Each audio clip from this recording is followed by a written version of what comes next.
여호와는 긍휼이 많으시고 은혜로우시며 노하기를 더디하시고 인자하심이 풍부하시도다. 자주 경책하지 아니하시며 노를 영원히 품지 아니하시리로다. 우리의 죄를 따라 우리를 처벌하지는 아니하시며 우리의 죄악을 따라 우리에게 그대로 갚지는 아니하셨으니 이는 하늘이 땅에서 높음같이 그를 경외하는 자에게 그의 인자하심이 크심이로다. 동이 서에서 먼 것 같이 우리의 죄과를 우리에게서 멀리 옮기셨으며 아버지가 자식을 긍휼히 여김같이 여호와께서는 자기를 경외하는 자를 긍휼히 여기시나니 이는 그가 우리의 죄질을 아시며 우리가 단지 먼지뿐임을 기억하심이로다. 인생은 그날이 풀과 같으며 그 영화가 들의 꽃과 같도다. 그것은 바람이 지나가면 없어지나니 그 있던 자리도 다시 알지 못하거니와 여호와의 인자하심은 자기를 경외하는 자에게 영원부터 영원까지 이르며 그의 의는 자손에게 이르리니 곧 그의 언약을 지키고 그의 법도를 기억하여 행하는 자에게로다. 여호와께서 그의 보좌를 하늘에 세우시고 그의 왕권으로 만유를 다스리시도다. 능력 있어 여호와의 말씀을 행하며 그의 말씀의 소리를 듣는 여호와의 천사들이여 여호와를 송축하라. 그에게 수종들며 그의 뜻을 행하는 모든 천군이여 여호와를 송축하라.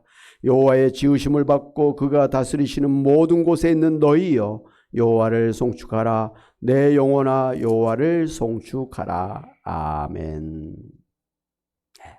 지난주 감사절에 시편 103편 1절부터 6절까지의 말씀을 보았습니다. 시편 103편에서는 여호와를 송축하라고 하면서 하나님께서 우리에게 베푸르신 모든 은택을 잊지 말라고 그렇게 명령을 하셨습니다. 그러면서 먼저 시편 103편 2절에서 6절에서 하나님께서 우리에게 베푸르신 은택을 구체적으로 나열해 주셨는데요. 하나님께서는 우리의 모든 죄악을 사해 주시고 우리의 모든 병을 고쳐 주시고 우리의 생명을 파멸해서 속량해 주시고 인자와 긍휼로 관을 씌워 주시고 좋은 것으로 우리의 소원을 만족하게 하시고 우리의 청춘을 독수리같이 새롭게 해주시며 공의로운 일을 행하시며 억압당하는 모든 자를 위하여 심판해 주시는 하나님이시라고 했습니다. 할렐루야. 이 모든 사죄의 은총, 치료의 은총, 또 하나님께서 우리를 파멸해서 속량해 주셔서 영생을 주시고 우리에게 인자와 긍휼로 관을 씌워 주셔서 이 세상에서 왕같은 제사장이 되게 하시고 또 늘 우리에게 좋은 것으로 소원을 만족하게 하시고 우리의 청춘을 독수리같이 날마다 새롭게 해주시면서 이 세상을 공의로 다스리시고 억압당하는 모든 자를 위해서 심판해 주시는 그러한 정의의 하나님이십니다. 이어서 이제 오늘 말씀을 보면 특별히 우리의 죄를 용서해 주시는 하나님의 그런 속성에 대해서 자세하게 말씀을 해 주셨습니다. 하나님께서 우리의 죄를 사해 주셨다. 우리를 파멸해서 멸망하지 아니하고 영생을 얻게 하셨다. 이렇게 구원의 은혜를 베풀어 주셨는데 어떻게 해서 하나님께서 우리에게 이러한 사죄의 은총을 허락해 주셨는가, 베풀어 주셨는가 하는 것입니다. 첫째로 8절에 보니까 여호와는 긍휼이 많으시고 은혜로우시며 노하기를 더디하시고 인자하심이 풍부하시도다고 했습니다. 이 말씀은 일찍이 이제 시내산에서 하나님을 만난 모세에게 하나님께서 모세 앞을 지나가시면서 당신을 소개해 주신 말씀이기도 합니다. 출애굽기 34장 6절 7절에 보면 여호와로라 여호와로라 자비롭고 은혜롭고 노하기를 더디하시고 인자와 진실이 많은 하나님이라 인자를 천대까지 베풀며 악과 가실과 죄를 용서하리라 이렇게 말씀해 주셨습니다. 당시에 이스라엘 백성들은 모세가 이제 시내산에 올라가서 하나님을 독대하고서 십계명의 돌판을 받아서 내려왔을 때에 그들이 모세가 없는 동안에 금송아지를 만들어서 금송아지에게 제사를 드리면서 그 앞에서 그렇게 섬기면서 춤을 추고 난리를 폈습니다. 근데 하나님은 그런 이스라엘의 그런 죄를 아시고 내가 저들을 갖다가 다 멸절시켜 버리라 이렇게 분노하셨습니다. 그런데 그 소리를 들은 모세가 하나님 그러면 안 됩니다. 그러면은 하나님께서 이스라엘 백성들을 출애굽시켜서 여기까지 인도하셨는데 그들을 여기서 죽이면 애굽 사람이랄지 다른 나라 사람들이 저들의 하나님이 저들을 죽이려고 출애굽시켰다라고 하면 하나님의 영광이 가려지지 않습니까? 하나님의 영광을 위해서라도 그리하시면 아니 됩니다. 그렇게 하나님 앞에 기도를 했습니다. 중보했습니다. 그러자 하나님께서 이 모세의 그 중보를 들으시고 화를 접으셨습니다. 그런데 모세가 이제 그 두 돌판을 들고 내려왔을 때 그 막 금송아지 앞에서 춤을 추면서 난리를 치고 있는 이스라엘 백성들을 보니까 화가 그냥 머리끝까지 난 거, 분노를 터뜨리면서 화를 내면서 자기 지금 품에 안고 있던 하나님이 주신 두 돌판 10계명을 갖다가 그들을 향해서 확 산에서 던져버렸어요. 그랬더니 그 돌판이 깨져버렸지 않습니까? 그러면서 막 화가 나가지고 레인들에게, 하나님의 섬기는 레인들에게 저들을 갖다가 다 멸하라 해가지고 이 레인들이 여기서부터 저까지 쭉 가면서 그냥 막 사람을 쳐서 죽였어요. 그래서 한 3,000여 명이 죽임을 당했습니다. 많은 사람이 죽임을 당했죠.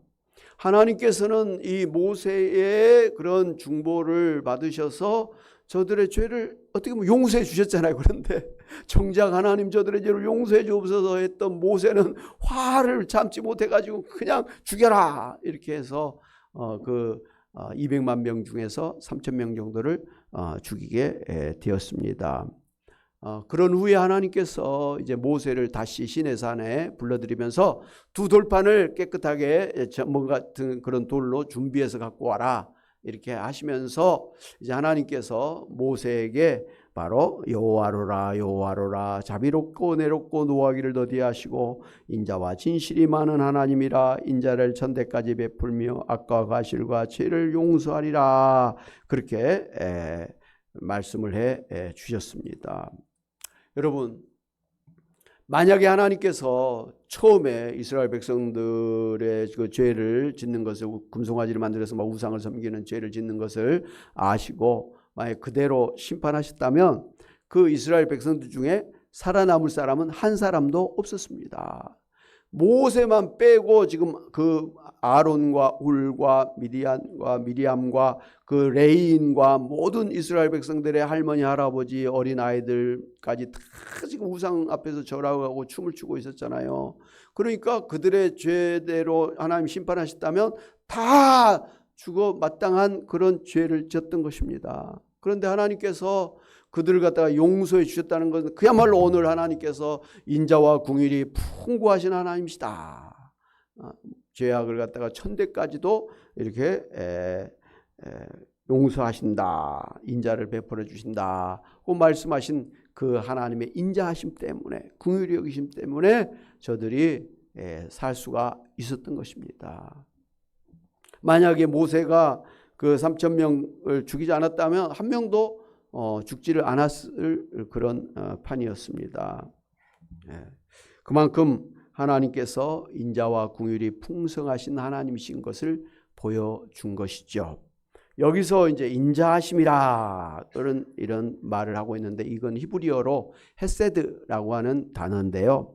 은혜, 긍휼, 또 자비로우신 그 하나님의 아버지의 사랑을 의미를 합니다. 아버지의 사랑을 특별히 헤세드라 이렇게 이야기를 하고 있습니다. 그 누가복음의 15장에 보면 예수님께서 돌아온 탕자의 말씀을 해 주셨지 않습니까? 그 아버지 재산을 반을 가지고 세상에 나가서 전부 다 탕진해 버리고 병이 든 몸으로 거짓골로 아버지 집에 하인으로라도 가서 그렇게 빌어 먹어야겠다 하고 돌아오는 그 자식을 아버지께서 그냥 묻지도 아니하고 따지지도 아니하고 그냥 안아주시면서 그의 신발을 바꿔주시고 붉은 홍포를 입혀주고 또 손에는 금가락지를 끼워주고 깨끗하게 해서 마을로 돌아와서 내 죽었던 아들이, 잃어버렸던 아들이 살아왔다 하면서 죽었던 그 아들이 살아왔다라는 그 감격을 가지고 동네 잔치를 베풀어 줬지 않습니까? 이게 아버지의 사랑이라는 것이죠. 이 말씀을 하면서 예수님은 우리의 하나님 아버지가 우리가 하나님 앞에 돌아오기만 하면 하나님은 우리의 죄를 묻지도 따지지도 아니하고 다 용서하시고 우리를 하나님의 자녀로, 천국의 백성으로 다시 회복시켜 주시고 축복해 주신다라는 것을 말씀을 해 주신 것입니다. 원래 옛날부터 그 아버지는 가족의 그 생계를 책임지고 또 가족들을 그 세상의 위험으로부터 지켜주고 보호해주는 그런 역할을 담당했지 않습니까? 가족을 위해서라면 자기 목숨까지도 이렇게 기꺼이 바칠 수 있는 그런 가정의 정말 보호자 역할을 아버지가 했던 것입니다. 물론 요즘은 어머니들이 더 그런 일을 하고 있지 않나 하는 생각이 드는데, 여자는 또 근본적으로 남편이 좀 이렇게 딱 이렇게 보호해주는 그런 게 있을 때 여자들은 또 마음이 편안해지는 게 있지 않습니까? 하나님께서 그렇게 남편의 보호 속에서 가장 편안하고 안심하고 행복할 수 있는 그런 여자로 만들어 주셨던 것 같아요. 물론 남자 없이도 행복한 씩씩한 여인들도 많이 있습니다만은, 그런 여인일지라도 남편이 더 지켜주고 보호해주고 사랑해주면 얼마나 잘 살겠습니까? 할렐루야. 할렐루야. 잘 안 하시는 것 같아. 남편 필요 없어. 아이고 엔수 같은 남편이야 뭐 이런 겁니까? 하여튼 하나님은 그런 그 아버지와 같이 우리의 하나님 아버지가 되셔서 우리의 모든 생계를 책임져 주시고 또 우리를 모든 그런 불행에서 지키시고 보호해 주시고 행복한 천국을 누리도록 해 주시는 하나님 아버지다, 이렇게 말씀을 하고 있는 것입니다. 그래서 이렇게 인자가 풍성하신 하나님께서 오늘 9절 말씀 보니까 하나님은 자주 경책지 아니하시며 노를 영원히 품지 아니하신다 그랬습니다. 인자가 풍부하신 하나님이 바로 우리의 그 잘못을 볼 때마다 막 책망을 하고 막 그냥 추궁을 하면서 너 왜 그렇게 했어 하면서 막 따지고 막 야단치고 하지 않으신다는 거예요. 경책하지 않으신다. 책망하지 않으신다. 저는 참 잘한 것 중에 하나가 우리 아이 3명, 남자아이들 3명 키우면서 저들이 이제 성년이 되는 그때부터 제가 마음에 결심한 게 있다 그랬잖아요. 이제 저들은 이제 내 손에서 떠난 이제 내 양육을 다 끝낸 아이들이니까 지금부터 저들이 잘하든지 못하든지 뭐 성공하든지 실패하든지 예수님을 잘 믿든지 솔직히 예수님을 잘 못 믿든지 하여튼 부모님에게 효도를 하든지 못하든지 이제는 노타치. 이제는 내가 해서 될 게 아니고 이제 저들이 알아서 잘하면 좋고 못하면 그만이고 뭐 그런 사실 생각을 하면서 저들을 절대로 전혀 간섭하지 아니하리라. 잔소리하지 아니하리라. 혹여 뭐 제가 부모의 눈에 볼 때 잘못한 게 있을 수 있잖아요. 그런 거를 볼 때도 절대 책망하지 않으리라. 그냥 안타까운 마음을 가지고 아이고 조금 더 열심히 살지, 조금 더 좀 부모에게 효도하지, 그런 마음을 가지고 그런 자식이 되게 해달라고 하나님 앞에 기도를 해요. 당연히 잘 되기 위해서 기도합니다만은, 그러나 그때마다 막 야단치고 내가 너를 이렇게 하려고 키운 줄 알아 이렇게 하면서 막 야단치고 그러지 않겠다고 결심을 했었어요. 저는 그게 너무 잘했다는 생각이 드는 거예요. 왜냐하면 다 큰 아이들에게 그걸 책망을 하고 지적을 하면 자존심 상할 거 아닙니까? 아이고 우리 아버지는 나를 만날 때마다 지적을 하고 잔소리하고, 그러면 그 아이들이 지금 독립해서 생활하고 있는데 아버지를 가까이 하려고 하겠어요? 도망가려고 하죠. 혹시라도 뭐 명절이나 뭐 이런 때 오더라도 빨리 가고 싶은 마음이지 뭐 정답게 아버지 앞에서 뭐 그렇게 대화를 하려고 하겠느냐는 것이죠. 그냥 의무적으로 왔다 갈 뿐이죠. 그런 자식들 많습니다. 그런데 그 자식들을 탓을 할 것은 아닌 것 같아요. 부모가 그동안 어렸을 때 얼마나 많이 잔소리하고 얼마나 많이 막 나무래고 그랬으면, 근데 뭐 다 성년이 되고 출가한 자식들, 뭐 손주들까지 본 자식들도 그냥 어린애처럼 뭐 이래라 저래라 너 왜 이렇게 했느냐라고 지적질하고 야단을 치고 잔소리를 하면 어찌 좋아하겠습니까? 여러분 입장을 한번 바꿔서 생각해 보세요. 여러분 노모가 계셔. 여러분보다 더 많은 노모가 있는데 여러분 만날 때마다 너 왜 그렇게 게으르냐고 막 이런 식으로, 너 돈을 왜 그렇게 예쁘게 쓰냐고 뭐 이런 식으로 하면 마음이 좋겠습니까? 입장을 바꿔놓고 생각할 필요가 있다 이거죠. 어쨌든 한 사람을 갖다가 인정을 해주면서 경책하지 않은 거, 막 책망하지 아니하는 것은 참 좋은 하나님이시다. 저 그 생각을 합니다. 이렇게 돌이켜 보면 저희는 늘 이제 신앙 안에서 살잖아요. 교회 안에서 늘 말씀을 붙들고 사는데, 저 개인적인 거예요. 목사인 저의.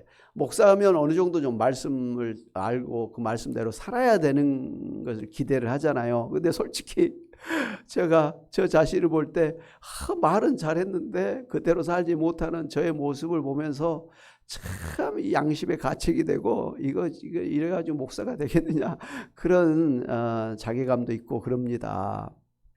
그런데 너무 감사한 것은 성경에 보면 막 하나님께서 선생이 되지 말라고 더 하나님 앞에 더 책임이 크다고 뭐 이렇게 말씀을 하셔서, 제가 잘못하면 하나님께서 그때마다 혼쭐을 내실 것 같은데 너 다시는 그런 실수를 하지 말라고 막 뭔가 호되게 하실 것 같은데 그러질 않으신 것 같아요. 말씀을 통해서 저를 깨닫게 하세요. 회개하게는 하시는데 그렇다고 뭐 발목아지를 하나 부러뜨린다든지 그렇게 하시지는 않으신다라는 것을 제가 많이 경험을 하면서 하나님 감사합니다. 하나님 감사합니다. 오늘 말씀처럼 하나님 우리를 자주 경책하지 않으신다. 책망하지 않으신다. 저의 뭐 잘못을 보고도 그냥 지나가신다.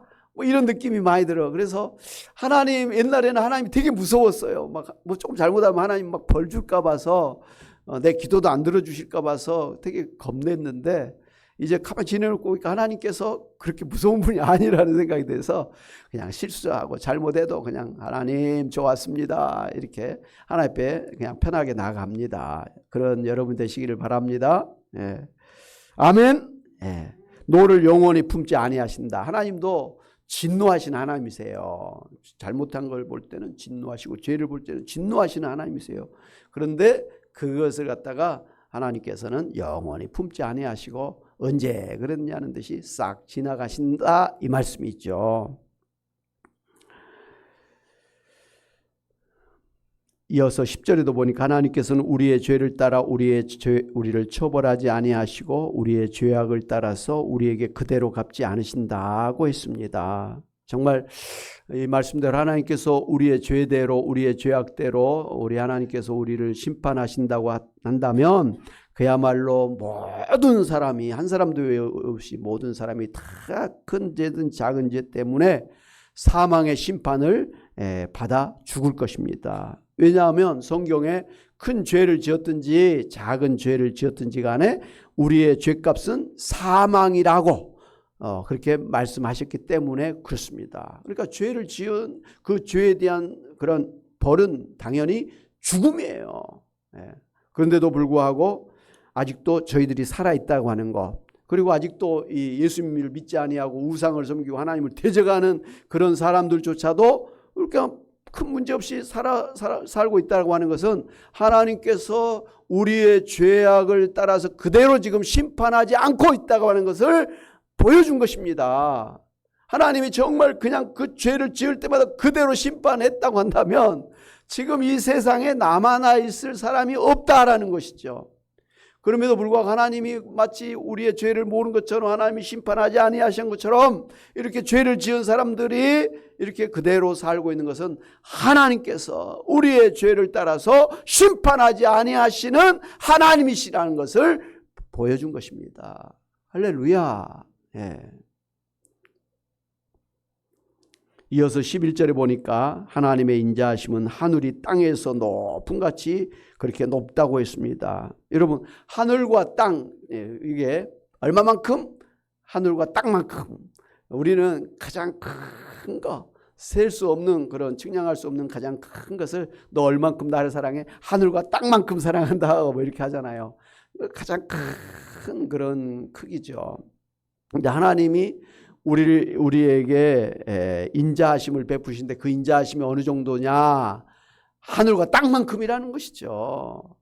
끝도 없이 하나님께서는 우리를 갖다가 인자하게 대하신다라는 말씀입니다. 12절에 보니까 하나님께서 우리의 죄과를 동이 서에서 먼 것 같이 우리에게서 멀리 옮기셨다 그랬습니다. 여러분, 구약 시대에 그 이제 사람이 죄를 지으면 아사셀이라고 하는 그 양 한 마리를 잡아가지고요, 거기에 안수를 해. 그래서 내 죄를 다 양한테 전가를 시켜요. 그런 다음에 그 양을 저 사람이 살지 않는 광야에 그냥 이렇게 내쫓아 보내요. 갔다가 거기다 버려놓고 오는 거죠. 유기시켜버리는 것이죠.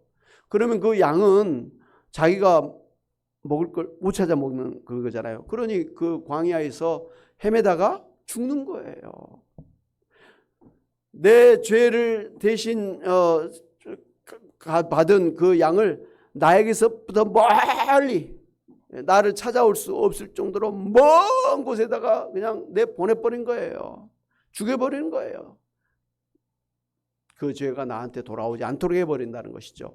무슨 뜻입니까? 하나님께서는 우리의 죄를 하나님께 용서해 주시는데 이 희생양이 되는 이 아사셀이라는 양에다가 다 전가를 시켜가지고 우리에게서부터 멀리 우리의 죄를 짊어지고 영원히 돌아오지 아니하도록 멀리 보내서 그 죄를 없애버리는 것이죠. 동이 서에서 먼 같이. 동하고 서는 가장 먼 곳에 있는 거잖아요. 남과 북도 먼 것이지만 만날 수가 없는 것이죠. 그것처럼 하나님이 우리의 죄를 다시 만나지 못하도록, 하나님께 다시 생각하지 않으시도록 그렇게 멀리 동해 있는 죄를 서쪽의 끝에다가 그냥 보내버리신다라는 것이죠.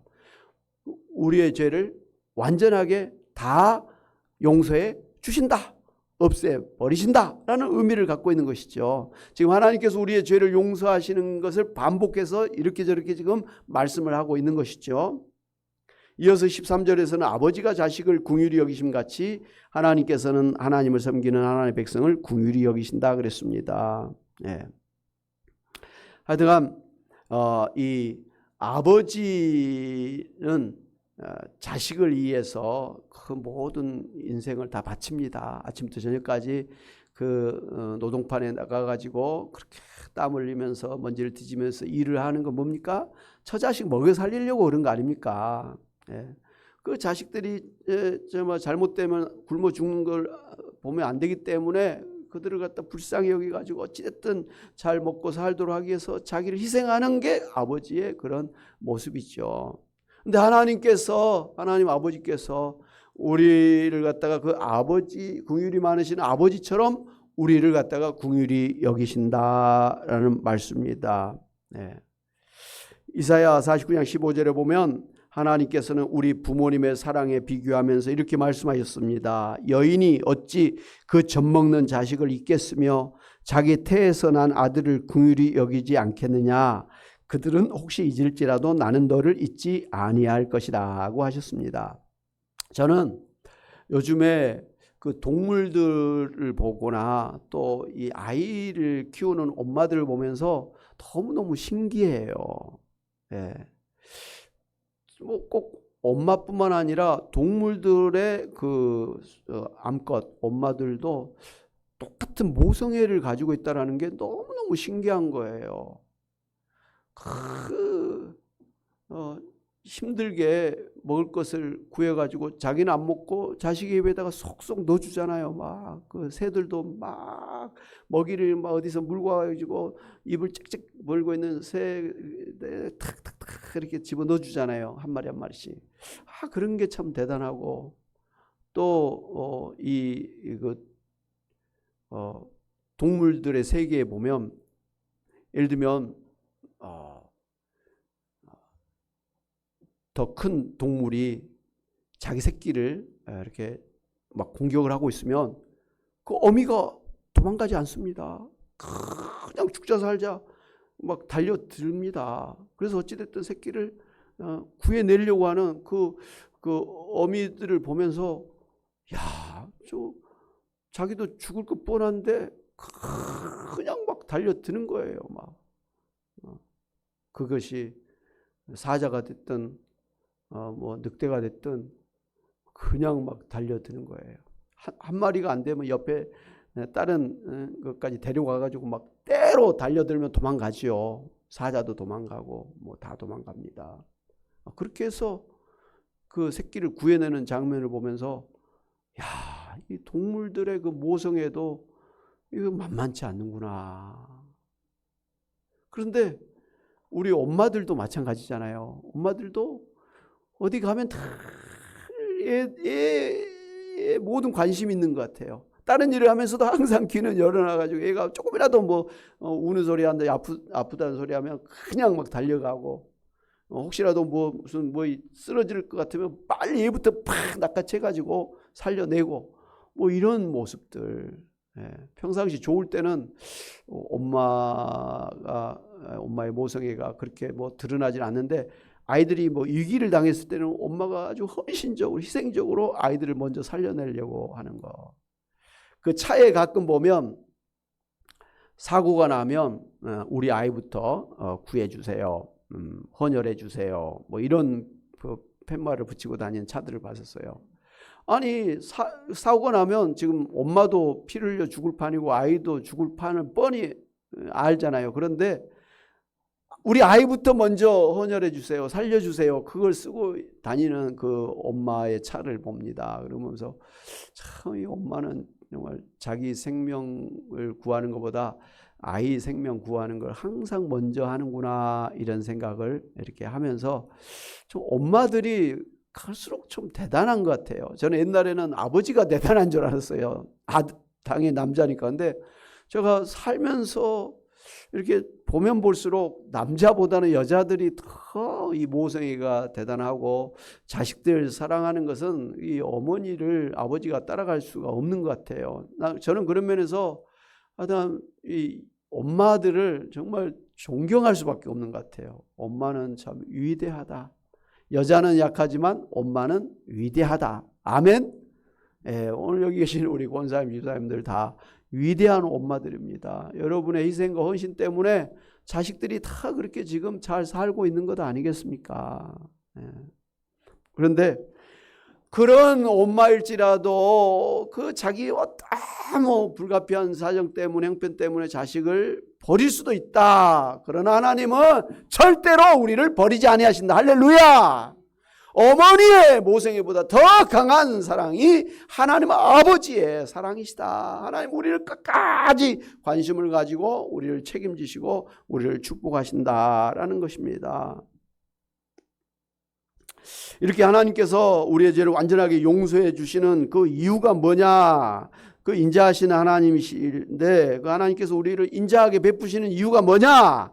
시편 103편 14절 16절에서 이렇게 말씀해 주셨어요. 이는 그가 우리의 체질을 아시며 우리가 단지 먼지뿐임을 기억하심이로다. 인생은 그날이 풀과 같으며 그 영화가 들의 꽃과 같도다. 그것은 바람이 지나가면 없어지나니 그 있던 자리도 다시 알지 못하거니와 했습니다.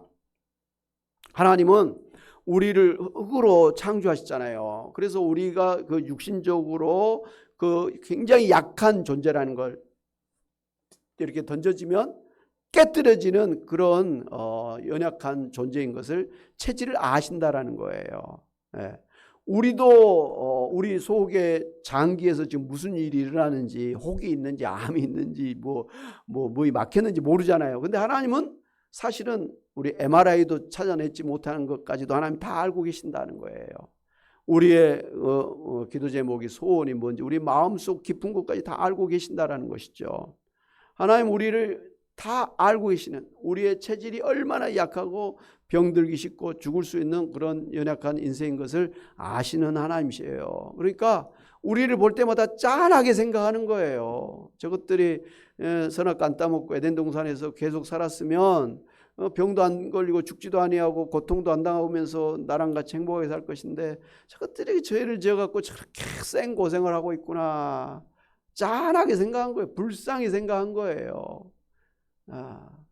우리를 볼 때마다 연민을 갖고 있는 거죠. 저렇게 안 살아도 되는 존재들이 저렇게 힘들게 사니까 안타까운 것이죠. 뿐만 아니라 하나님은 우리가 이 세상에 지금 살면서 그냥 많이 살아야 120년, 우리로 하면 120년도 긴 세월입니다만은 영원하신 하나님 눈에 보면 잠깐 피었다가 지는 꽃과 같다는 거예요. 우리 이수희 권사님이 꽃을 좋아하지 않는 이유가 뭐냐 아침에 물어봤더니 꽃이 이쁘긴 한데 금방 시드니까 그게 마음이 아파서 꽃을 안 이뻐한다는 거예요. 마음이 아프니까. 그렇잖아요. 저도 여기 있는 우리 나무들 보면서 잎이 하나씩 떨어지면 마음이 아파요. 하나님께서도 우리 인생들이 좀 산 것 같다가 병들어서 늙고 죽고 뭐 이 모양 저 모양으로 죽고 하는 모습을 보면서 하나님 마음이 아프시다는 것이죠. 아이고 저 힘든 이 세상에 살면서 저렇게 약하게 사는구나. 한마디로 짠하게 생각하기 때문에 우리가 혹여 좀 잘못한 거 있어도 하나님께서는 인자하시게 그렇게 베풀어 주신다는 것이죠. 여러분 그렇지 않습니까? 아무리 못난 사람일지라도 곧 죽을 것을 아는데 그 사람이 나한테 뭐 잘못했다고 너 왜 나한테 이렇게 했으면서 막 야단치고 막 고소하고 그러겠어요? 지금 오늘 내일 죽을 사람을 앞에 놔두고 그럴 수는 없잖아요. 그냥 아이고 그냥 곧 죽을 사람인데 뭘 따지냐. 에이 다 용서해. 뭐 이런 마음 아니겠습니까? 하나님께서 우리를 보시는 마음이 딱 그거예요. 아이고 저것들 다 곧 병들고 늙고 죽을 건데 저것들 뭐 야단쳐갖고 뭐 하겠느냐. 뭐 이런 마음으로 우리를 갖다가 긍휼히 여겨주시고 또 우리의 죄조차도 그냥 넘어가신다 이런 말씀이에요. 할렐루야.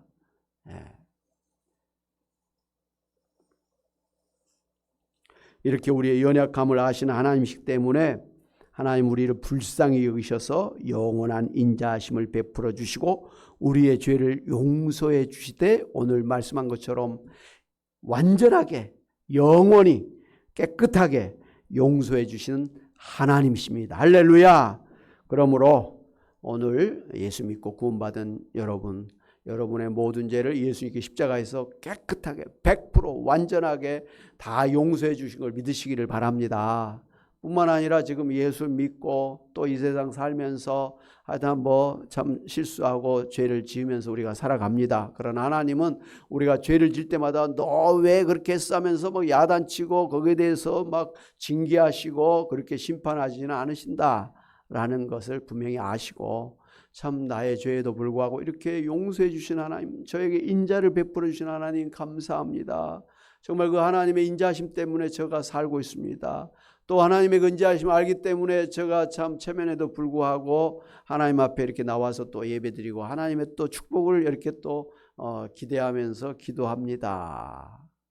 그렇게 할 수가 있는 것 아니겠습니까? 물론 하나님은 우리가 죄를 지으면 죄를 깨닫도록 하기 위해서 이렇게 지적하시는 건 있어요. 그리고 계속 그래 가면 안 되는데 저 가면 완전히 죽는데 그럴 때는 하나님께서 그 길을 가지 못하도록 막으시는 거 있어요. 이제 그것이 우리에게는 고난이라는 이름으로 오는 거죠.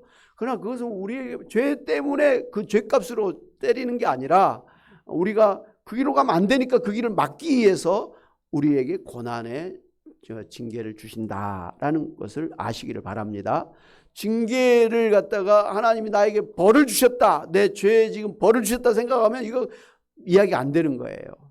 여러분이 혹여라도 살면서 당하는 고난이 있다 그러면은 하나님께서 여러분을 사랑하시기 때문에 여러분의 죄값으로 벌을 주시지는 않지만 여러분이 계속 그 길을 가면 안 되기 때문에 좀 회개하고 돌아서서 제대로 살기를 바라시는 마음으로 그 길을 막으시는 그런 징계라는 것을 아시고, 여러분 징계를 당할 때 좋으신 하나님이 나를 또 나에게 인자를 베풀어 주셨구나, 나를 바르게 되게 하시려고 지금도 하나님이 꼼꼼하게 간섭하시고 인도하시는구나, 나의 모든 가는 길을 아시고 내가 어떻게 가야 될 것을 아신 하나님께서 나의 지금 길을 인도하시는구나, 이렇게 생각하면서 감사하시기를 바랍니다. 그리고 죄를 빨리 떨어뜨려 버리고 다시 회개하고 하나님의 말씀대로 순종하며 나아가시기를 바랍니다. 그렇게 하시면 하나님께서 여러분을 용서하실 뿐만 아니라, 하나님은 또 언제든지 하나님 앞에 이렇게 돌아오면 하나님은 또 큰 은혜를 베풀어 주시는, 축복하시는 하나님이시기 때문에 하나님께서 이후에 여러분의 인생을 더욱더 복되게 해 주실 것을 믿으시기를 주님의 이름으로 축원합니다. 아멘.